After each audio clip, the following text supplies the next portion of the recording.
raw impressions after JP and Monica's first play. This was my second play. First time I played the game, I got clobbered by T-Grind. T-Grind, you rock. This time, I kind of had a better idea of how to be patient with the game because it does require you not panicking and bidding too early. Yeah, so you have the luck of just drawing a tile and putting it out because there's 180 tiles. Very difficult at least for me, to count the math on that. Yeah.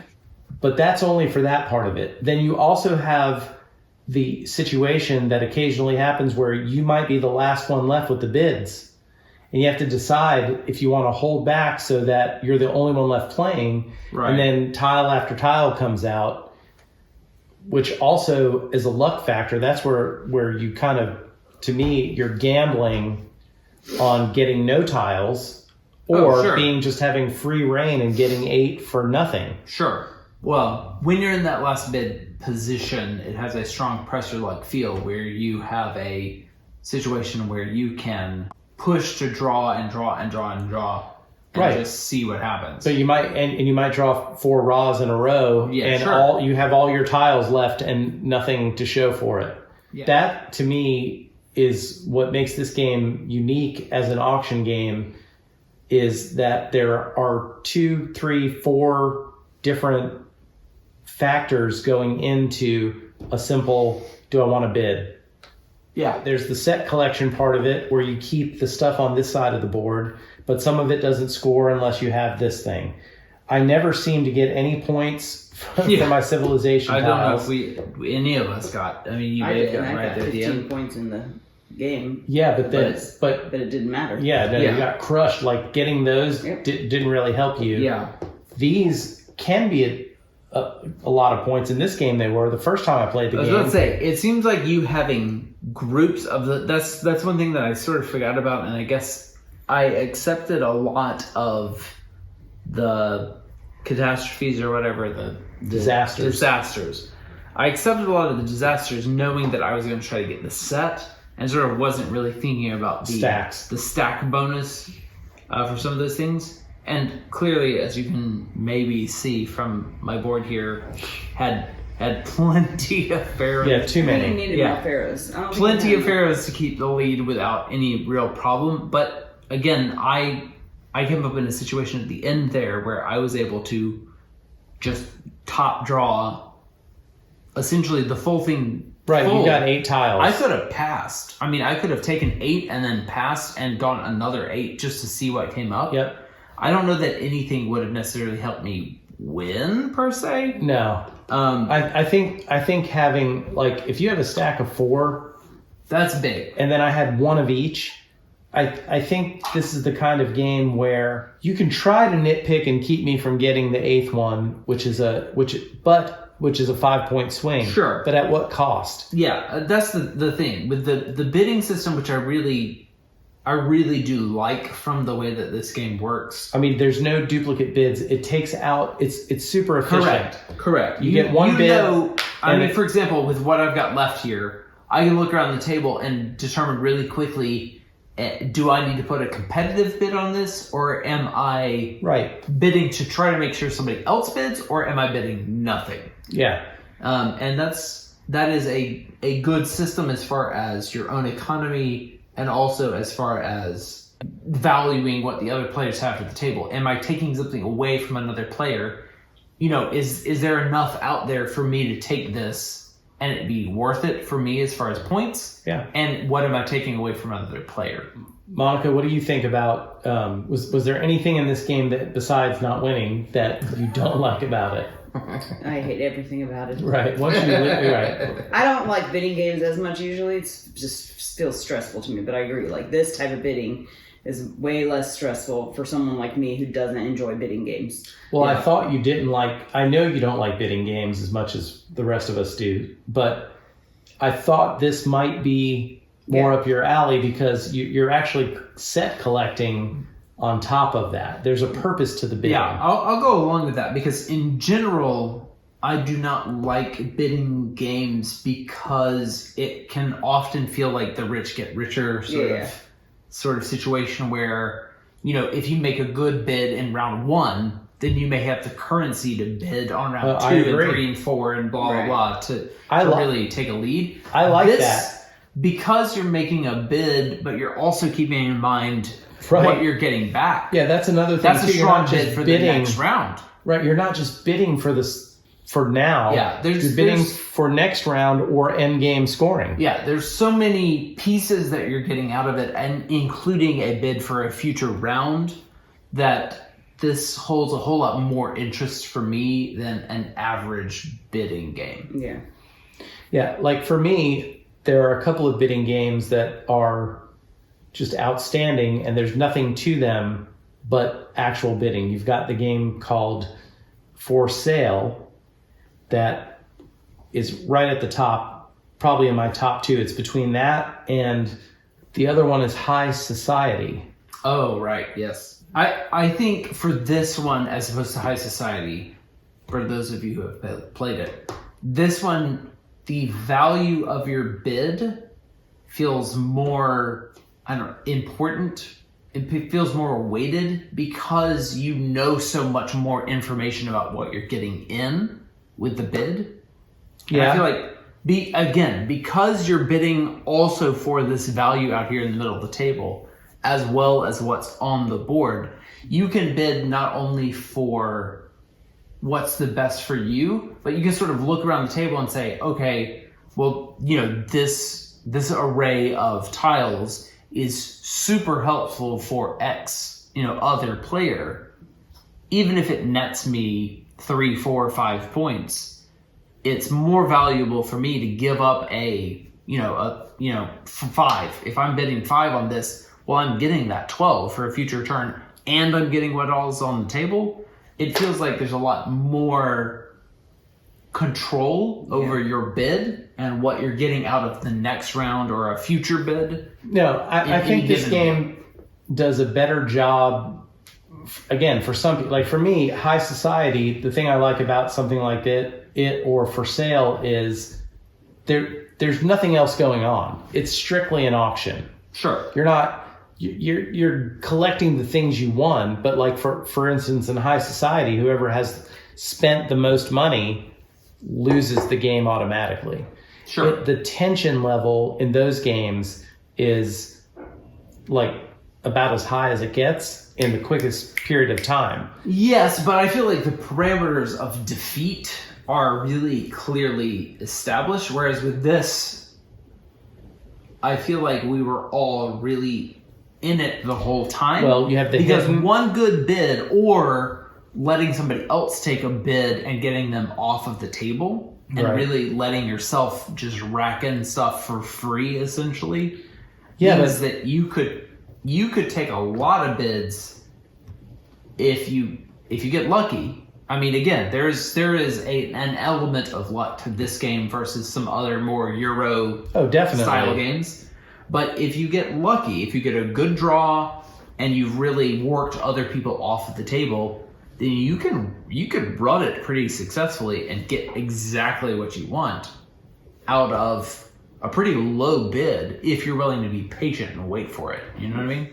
If the raw token is here and you're the last man standing, you're in good position. It's a whole lot different than it's down here. Here. Agree. You're agreed. That's what happened. I think with this particular playthrough, early on, a couple of rounds, I think we had bids left on the table where we could have taken 1 or 2 tokens, but we decided not to. Hoping was coming out so exactly fast. I mean, yeah.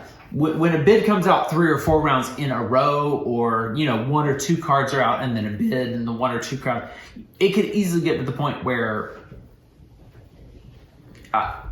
again, if you're looking for a game where you have perfect knowledge, where you understand everything that's a possibility at all times, then maybe this isn't the perfect thing for you.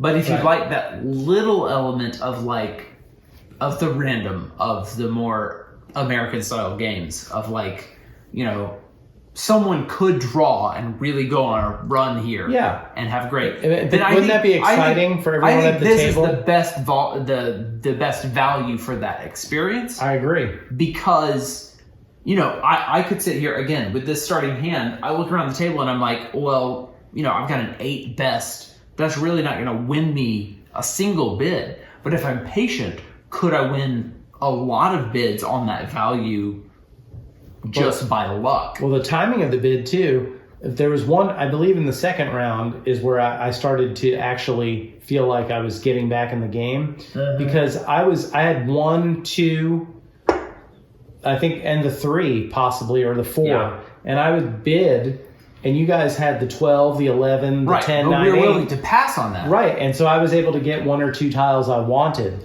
Yeah. And I noticed that this playthrough, where I didn't notice it the first time I played the game, which invoking Ra actually brings you back into the regular auction type of game. Well, and again, you get to go last. I think that's a really a value to this particular bidding style, is that when you choose to invoke Ra, you can look around the table and decide, like, for example, our final scoring here or whatever, the final bids that we have. Well, you've got a 13, a 10, and a 9. You could invoke Ra knowing that either you can bid super low and get a lot of things for value, or you can pass on it and still have a winning bid on a future round. Right. I feel like that gives you a lot of control in a bidding game, where a lot of times with bidding games, it feels like you have to commit to your bid immediately, and then you are at a loss because of what you bid. Right. With this one, you have a lot of knowledge when you initiate the bid, and it forces other people to make that call, and you get to make the decision, okay, am I in for this? Is this enough points on the board for me to go for, or do I back away from this one and hope for a better one on the next draw? And I feel like that makes this really appealing for me personally as a gamer, where the bidding feels like you have a lot of control. And I feel like I like that a lot better out of a bidding game. And I don't think you can cram more decisions, I guess, in a game that's this accessible. Yeah, I mean, in such a short period of time. The turns are very simple. Do you draw? Do you bid? You know what I mean? Like, it's a very simple decision every turn. But when all these things start coming out, then you're trying to do so much math. Exactly. Every round when something comes out, you're like, okay, well, that nets me, 2 points. Mm-hmm. Is that worth me bidding my 2? Is that worth me bidding a 5? Is that worth me bidding a 7? Am I walking away from this bid? Am I trying to get somebody else to bid? It feels like you have a lot more control over the value of the bid that you're trying to initiate. And sure, sometimes you're going to draw the random bid, and that's how the turn's going to go. But that's what you're accepting in a game with a little bit of randomness, like this game has. Yeah. Well, for me, Reinar Knizia is probably in my top 2 designers. I love his games. There's some people that we play with, my Evil Jeff, not a big Knizia fan because there's a lot of math going on. But for me, he does a really good job of having some hook, almost like a pop star.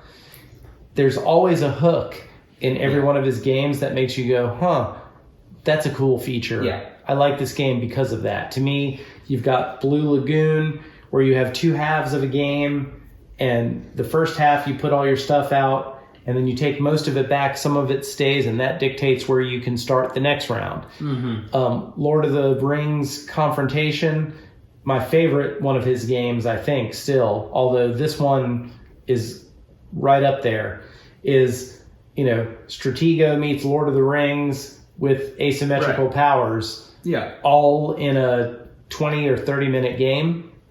I mean, that's incredible. So to me, he does a really good job of, he cranks out a bunch of games.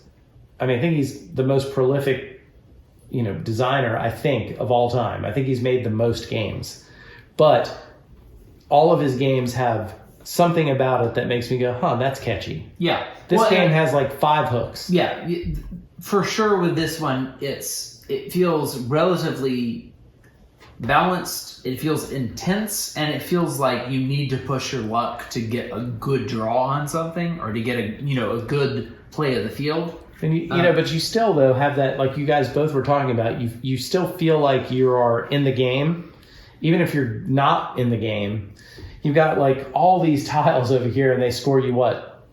5 points? Everything that I have here. I mean, really, what? Worth 5 points. 5? Yeah. 10. I don't know. So like all 4 of these tokens could have been replaced with something else that was more valuable. Right. But it felt good. Have more points. It feels good to get all that stuff. I know it looks I'm in good. first place. Yeah. Right. You know what I mean? Really Like good. I know this is locked down. So yeah. So I agree that every bid that you make in this game feels like something that's valuable and important, and could be the matter of 1 or 2 points that makes a difference at the end of the game. It's like, I feel like that if there was a decision in game design at any point where you can do this or that, he chose the correct one for this game. Like, you could have points be not hidden, but having them hidden makes a huge difference in this game. Oh, yeah. Because you can't exactly you remember, man, I know JP got 10, 15 points that round, but I can't remember that Well, now. and all of these elements, especially with this format of like these points are 1 round and then discarded. These points are sticking around for us. Right.